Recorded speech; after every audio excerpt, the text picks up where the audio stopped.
Are you ready to hear an inspirational hero tale about one of our four-legged friends? My name is Kim, and this is Harry Hero Tales.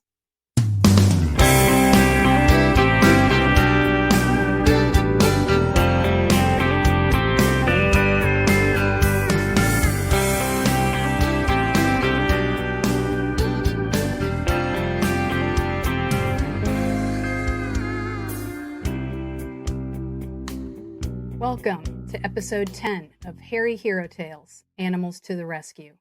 I'm your host, Kim Hagel. Today is part one of a two-part Harry Hero Tales story, and we'll be, for the first time, welcoming a very special guest. But let me start with his background first because it is considerable and quite extraordinary. Our guest was born in Western Pennsylvania in 1952 and was what many would call a Navy brat. His father was a sonar man and served during the Korean War on the USS Glennon. After making trips to Florida quite often in his childhood, his family ultimately landed in Titusville, where his dad worked at the nearby Kennedy Space Center. Choosing to join a different branch of the military after graduating high school, our guest joined the Army. As I was working on my research, it struck me the timing in which he chose to join the Army. It was 1970. And this was maybe 1 year after the peak of the Vietnam War. Ultimately, our guest did indeed go to Vietnam. During his tenure with the Army, he served in Vietnam flying Cobra helicopters in combat. He was awarded several service awards, including a Purple Heart, 2 Distinguished Flying Crosses, a Bronze Star, and 15 air medals with 3 notations for valor. So our guest is definitely a hero. Stick with me because his impressive resume is just getting started. Graduating Summa Cum Laude with a bachelor's degree and also earning a master's degree from Troy University.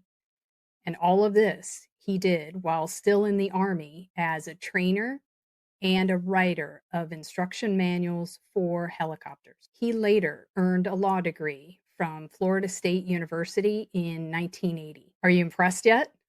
I know I am. Now wait for this one. Our guest was named a Papal Knight of the Order of St. Gregory by the then Pope, Pope Benedict. He earned this through significant work with the poor, as well as helping Haitian detainees in Dade County exercise their right to worship, as well as have access to religious leaders. He was also awarded the Pro Bono Service Award and the Federal Bar Public Service Award. Currently, our guest is the CEO of AIM Immunotech, which is a biotech firm currently seeking cures for cancer and long COVID. Clearly, our guest is a champion of justice and a hero. But you may be asking yourself, what does this have to do with Harry Hero Tales? In his spare time, our guest has been a lifelong horseman and currently owns a horse ranch in Ocala, Florida, where he trains and shows champion thoroughbreds and Pasifino horses. He is also an advocate of support animals in therapy for military veterans suffering from PTSD. As a result, he has recently written a fictional story about a Vietnam veteran suffering from PTSD who has some profound interactions with horses that could be described as equine therapy. The book officially releases on October 1st, but is currently available to pre-order on Amazon or Kindle and is called The Horseman's Tale by Tom Equels, our guest today. So please join me in welcoming to the show Mr. Tom Equels. Welcome, Mr. Tom Equels, or should I say Sir Tom, to the show. I'm so honored to have you with us. It's my honor to be here, and thank you for your interest in my book, The Horseman's Tale. And I've learned that one of the virtues that a knight is supposed to have is humility. So let's just use Tom. Okay, I was going to ask, but thank you for that. I appreciate it. I will call you Tom from this point on. Although it It is unique, just since we're starting off right from there. You were knighted in 2012, as I said at the intro. And can you walk our audience through that? What were you knighted for, and what was that experience like? Well, my knighthood was granted by Pope Benedict, and I'm a knight in the Equestrian Order of St. Gregory the Great, which is several hundred years old, and it's one of the knights of the Papal State. The Pope doesn't tell you exactly why he made you a knight, so but I suspect it. I suspect it's because over a period of decades, I was very involved in social justice activities, especially helping poor people, and with a concentration of assistance to immigrants into the Haitian community in Miami, running legal service clinics, housing clinics, things like this. And also over the years, I've become somewhat known for my artwork. I'm a painter, and I've done a number of paintings that are in churches and cathedrals, not just in Florida, but including in Europe as well. Outstanding. Well, I remember when I was reading a bit of your background, that one stood out because that was a very unique element of your accomplished and remarkable life. So I was curious to learn and hear a little bit more about that. The, Um, the, the Archbishop of Miami, Archbishop Wensky, sometimes jokes when I see him because the Knights of St. Gregory sit beside the bishop at the altar at papal masses. And he jokes about how of all the Knights of St. Gregory he's known over the years, I'm the only one that probably knows how to ride a horse. It's called an equestrian order. That part exactly. of it, that part of it has got lost over the years. Interesting. Well, and I mean, that's an interesting dovetail into your book. So your new book, it is a fictional book, The Horseman's Tale. It is Yes. available now on pre-order, but officially launches, if you will, on October 1st. Can you walk our listeners through a little bit about your book, The Horseman's Tale? I'd be happy to. The Horseman's Tale is a story about a Marine Corps veteran who's retired, and he does have PTSD issues, not only from his military service, but from other aspects of his life that he's dealing with in a Veterans Administration journaling therapy program. And the journaling therapy is when you feel impulsive anger or different triggers that you recognize that are related to PTSD. You sit down and you write about what you think may be causing it or just what's on your mind, and then come back later and it has a therapeutic impact, whether you share it with anybody or not. Now, he was stationed at Camp Lejeune. The protagonist, his name is Jake Montgomery, Colonel Jake Montgomery, after he got back from Vietnam. And his wife and young son went to live with him at Camp Lejeune. And while he was at Camp Lejeune, his wife became depressed, and also became pregnant, and they lost the baby due to birth defects. And this story starts where he's watching CNN just a couple years ago. He's watching CNN, a program called The State of Hate, about the rise of white supremacy and neo-Nazi organizations. And it's irritating him because this is inconsistent with what he believes America should be about, especially given having grown up in the segregated Central Florida town that he experienced a lot of serious issues related to racism and segregation and racial violence. But then this commercial comes on, which is a law firm commercial talking about Camp Lejeune and how it had been covered up for years, but now there's a Claims Act that allows, even though the statutes of limitations have run, people to file a claim. If you lived at Camp Lejeune during the time when he lived there, if anybody in your family had depression, neurological issues like Parkinson's, cancers, especially liver cancer, or birth defects, then you might have a claim. And that's when he realizes for the first time that his wife, who had died just a year earlier of liver cancer after battling Parkinson's for 10 years and severe depression, and their second son, who was born with severe birth defects and died at Camp Lejeune, that it was because of that water contamination.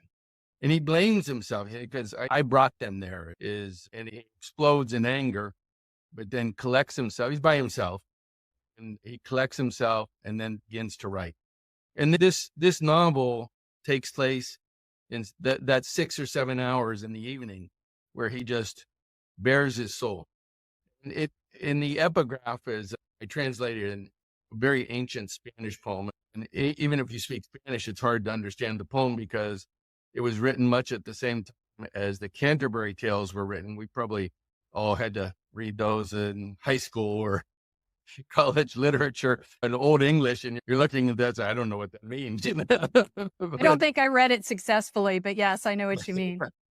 But there was a poem by St. John of the Cross, which I translated into a modern format. And I took a paragraph from that poem as the epigraph because the poem's Dark Night of the Soul. And this was Colonel Jake Montgomery's Dark Night of the Soul. Once he started, it all came out. And that's the springboard for this novel. Yeah, it was an interesting approach that you felt that you were reading along as he was writing it. And that was an approach that was inspired because I didn't expect it. And the way in which the book starts, you can feel him moving around his mind as things come to him that propel the story forward. It's written exposure. The BA program is called Written Exposure Therapy, and the acronym is WET or WET. And one of the aspects of this character, and it's actually the beginning of his post-traumatic stress syndrome, is Jake Montgomery was born autistic with what it used to be called Asperger's syndrome, but now is a relatively high functioning form of autism. And his father especially was very strict about hiding from everybody this autistic condition and pushing him to act in a way where that was disguised. And this effort to hide his true nature was successful. He became able to disassociate himself and be somebody else, but at the same time, it twisted him. And that's an aspect of this book that's also important because we all deal with things in our lives that we may be ashamed of, or we may find unattractive or socially unacceptable, or for whatever reason, we hide them from others. Sometimes we hide them from ourselves.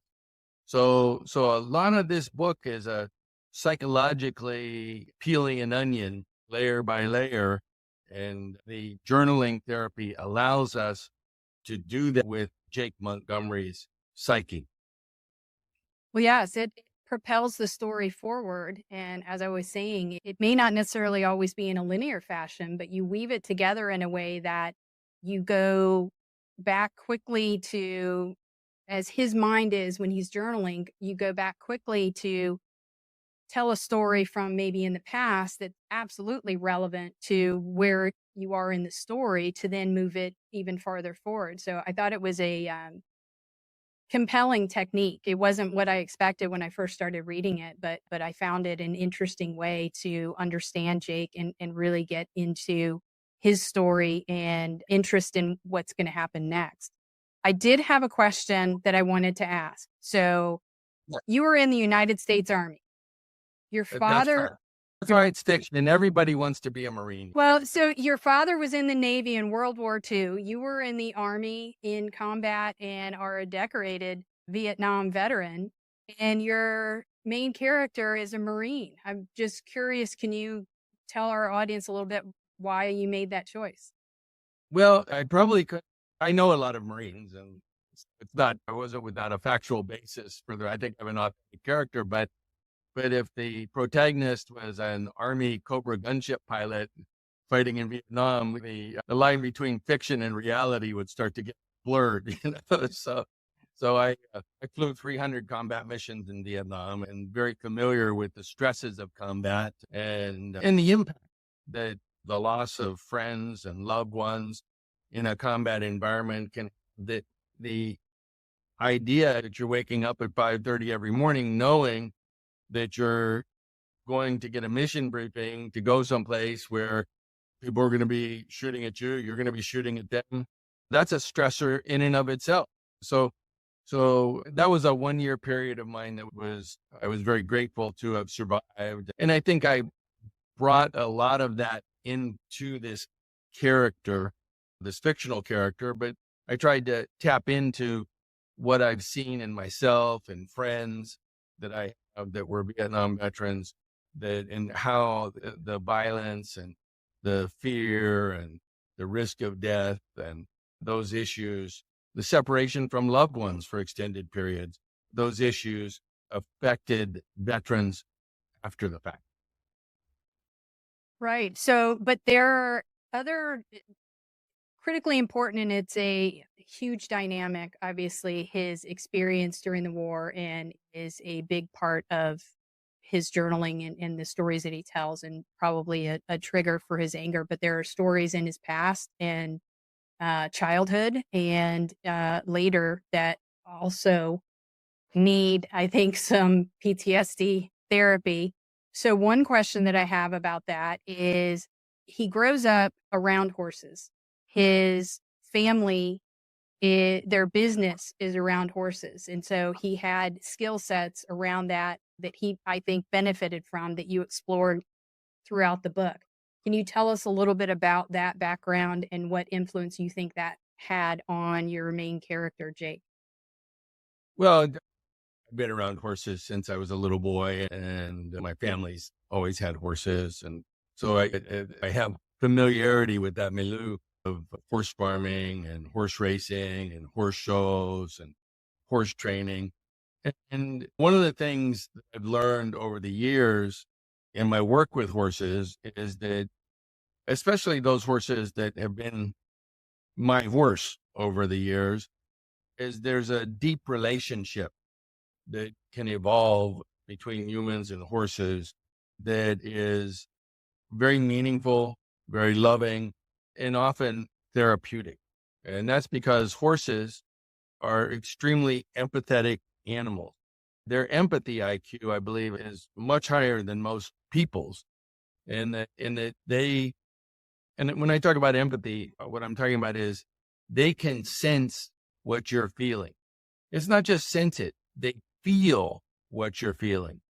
So the relationship with a horse, if you become a skilled horseman, you learn that you have to adjust your feelings to a place where the horse is calm. If you're dealing with a horse that is afraid or has anxieties, you have to take the time to consciously say, okay, now smile, take a deep breath. I'm calm. I feel good. I'm happy. And the horse will feel that. And it goes both ways. You know, there's an old saying, this goes back probably for ages, that the best thing for the inside of a man is the outside of a horse. So, with Jake's experience growing up in that environment, he had an outlet to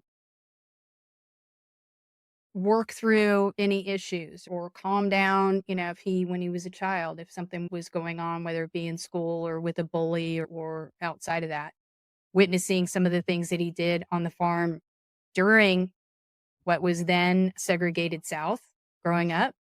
He had that as an outlet. So is that a reason that the equine therapy is not just the journaling part of the book, but what he explores in equine therapy was so natural for him?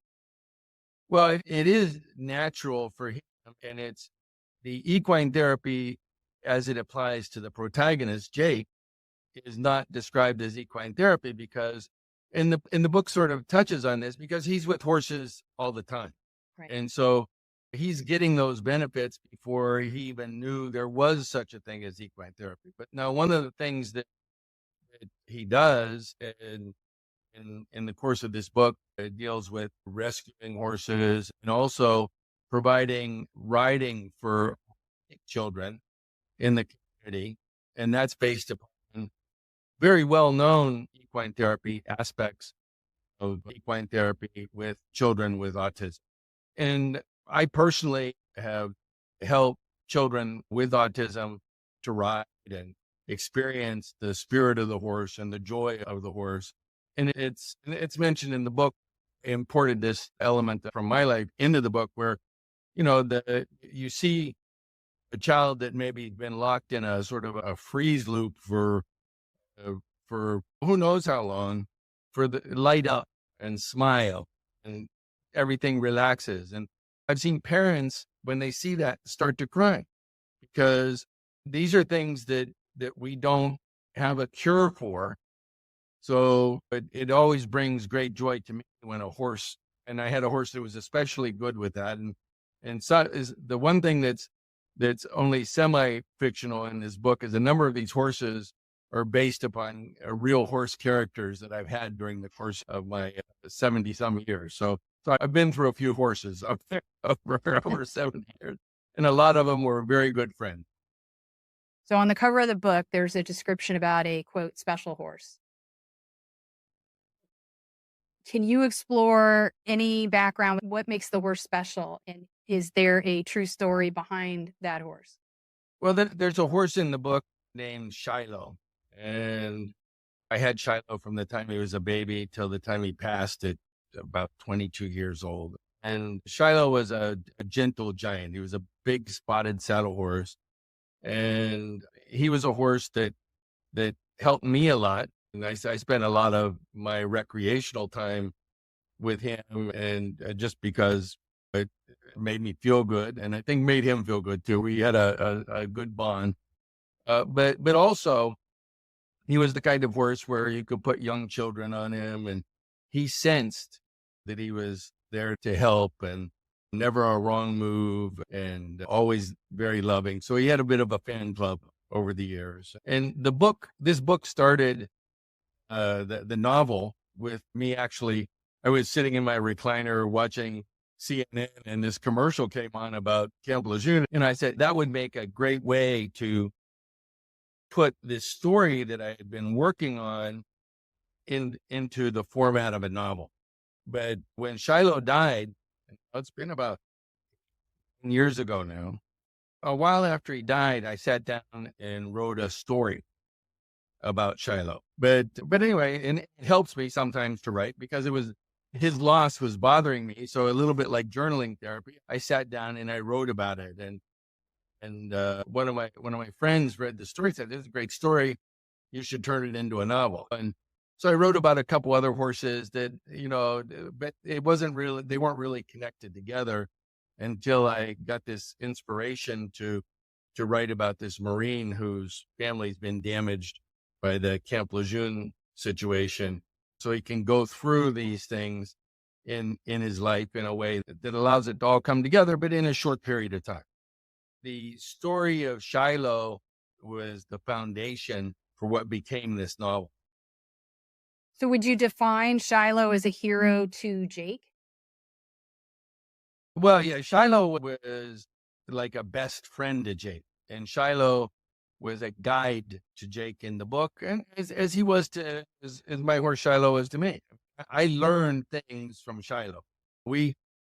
Sometimes humans are very arrogant, and one of the things we can learn as a virtue is humility. And horses are often very humble in their approach and how they do things. And we have to realize that there are animals out there that can teach us and that can love us, sometimes with a more perfect love than we even know how to express ourselves.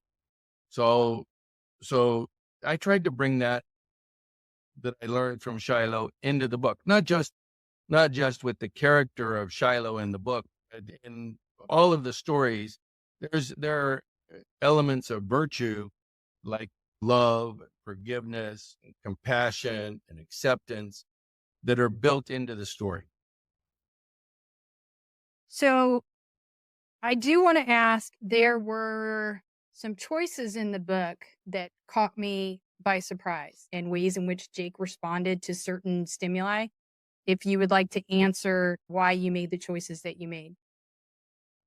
Well, Jake's character and his Marine Corps service capitalized in part upon this.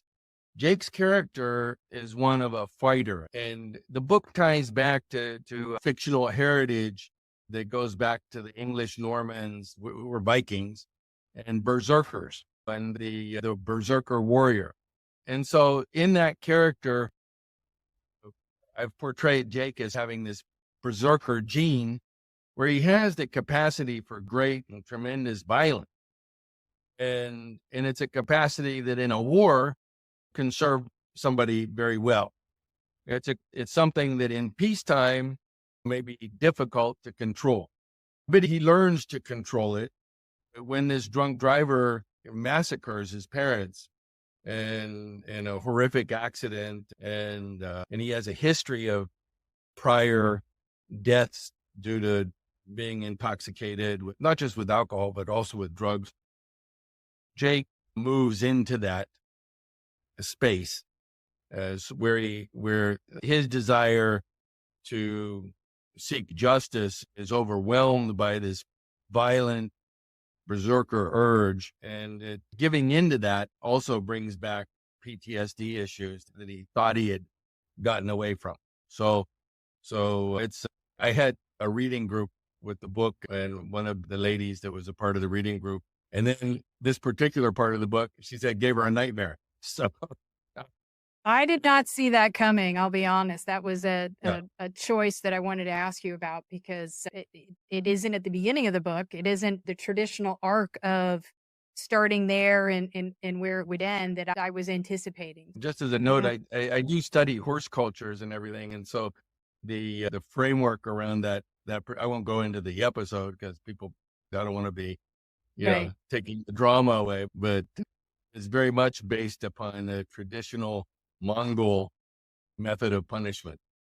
Well, I'm glad you said that. I wasn't sure how to ask that question without revealing too much about the book, but yes, that whole scenario for our listeners, I highly recommend this book, and prepare yourself, because there are going to be some elements and some things where the story is going to take you that you were not anticipating, which is what makes it and such a great read, because a lot of times I'm reading books and I can anticipate where it's going and what's going to be happening. And I don't think that there was ever a feeling, strong or otherwise, that I really could see where this was going. And that was one where I absolutely did not see that coming. On behalf of Harry Hero Tales, Animals to the Rescue, I sincerely thank our guest, Tom Equels, for his time with us today. If you're interested in more information about the book, you can visit the website, thehorsemanstale.com, or visit Amazon, where you'll find information about the book and its availability. You can certainly pre-order it today. So while this only touches the surface of this amazing hairy hero, we have to leave it there for this episode. If you know of a great hairy hero tale and would like to hear it on this podcast, email us at harryherotales@gmail.com. For more information on this program, visit our website, www.harryherotales.com. Now remember, that's TAILS.com. And be sure to follow us on Facebook, Instagram, and wherever you get your podcasts.